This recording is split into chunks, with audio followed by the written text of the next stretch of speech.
থানায় গেছি, র্যাব 3-এ গেছি, ডিবি কার্যালয়ে গেছি, কোথাও ওর খোঁজ মেলেনি। তারা কি পরিচয়ে আসছিল? তারা কোনো মানে তারা কোনো আমাদের সাথে কোনো কথাই বলেনি, মানে ওরা আসছে দরজা ভেঙছে ওকে নিয়ে চলে গেছে। পরিচয় তো আমরা বারবার জিজ্ঞেস করতেছিলাম যে আপনারা কারা, ওরা কোনো কথাই বলেনি। তারপরে 20 জুলাই ওকে যখন কোর্টে উঠানো হয়, ওর খোঁজ করতেছিলাম যে হয়তো কোর্টে উঠাবে, মানে অপেক্ষা করতেছিলাম 24 ঘন্টা পর অন্তত যদি কোনো প্রশাসনিক নিয়ে যায় 24 ঘন্টা পর তাকে উঠাবে।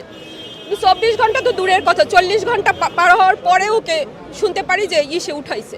তো ওই টাইমে ওর ছোট ভাই আসছিল, সেই ছোট ভাইকেও তারা তুলে নিয়ে গেছে।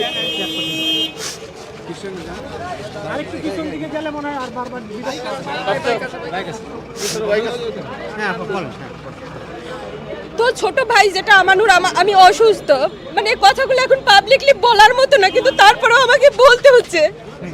আমি 7 মান্থের রানিং অসুস্থ মানুষ, আমার প্রেগনেন্সি।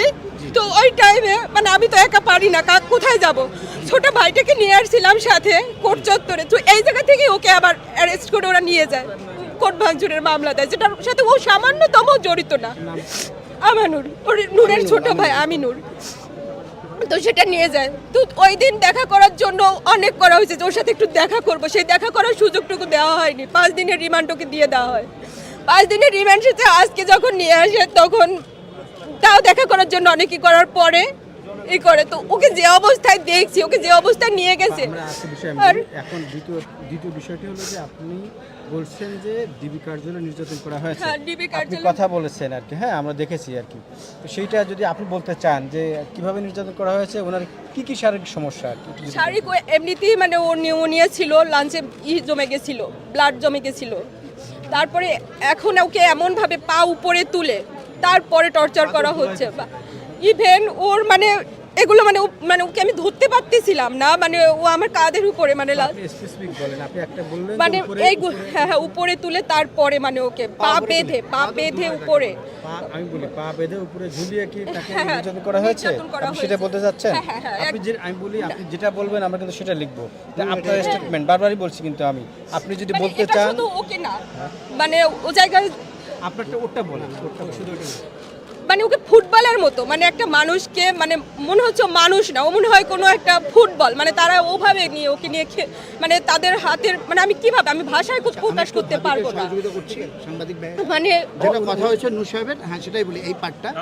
ইভেন তাকে প্রচণ্ড টর্চার করা হয়েছে, ঝুলিয়ে পিটানো হয়েছে। ইভেন আজকে সকালে যেদিন শেষ নিয়ে আসবে সেদিনও তাকে ফুটবলের মতো খেলার মতো তাকে লাথি মারা হয়েছে এপাশ থেকে ওপাশে। তাদের অভিযোগ একটা, অ্যাকর্ডিং টু নূর, যেটা উনি আমাকে বলেছেন সেটা হলো উনি কেন নির্বাচনে যাননি। হ্যাঁ, তাকে অনেক ছাড় হয়েছে, বিগত 5 বছরে তাকে কিছু করা হয়নি। যেহেতু নির্বাচনে যায়নি, এখন সে বুঝবে রাজনীতি কাহাকে বলে। এটাও তাদের একটা আক্রোশ। এবং হ্যাঁ, রাজনীতি করতে না পারে যেটা বলছেন ভাবি এই। তো আমরা অত্যন্ত কৃতজ্ঞতা জানাচ্ছি যে আপনারা এই দুর্বিষহ পরিবেশেও আমাদের প্রিয় ভাবি এবং ভাবি বাচ্চা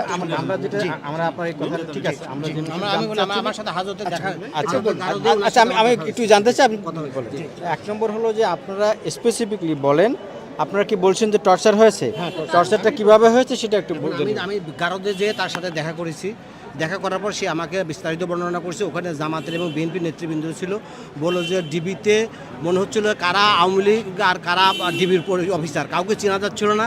ভিতরে মদ খেয়ে মদের গন্ধে সবাইকে পা উপরে তুলে দিয়ে পিটাইছে, বেদম পিটাইছে। কাউকে চিনার কোনো পরিচয় বোঝা যাচ্ছিল না কে কাকে পিটাচ্ছে।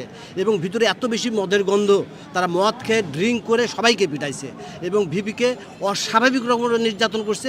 তাকে বলছে তুই শেখ হাসিনা ডিবির বিরুদ্ধে কেন কথা বলছিস, এর জন্য তোকে এক্সট্রা মারে হবে।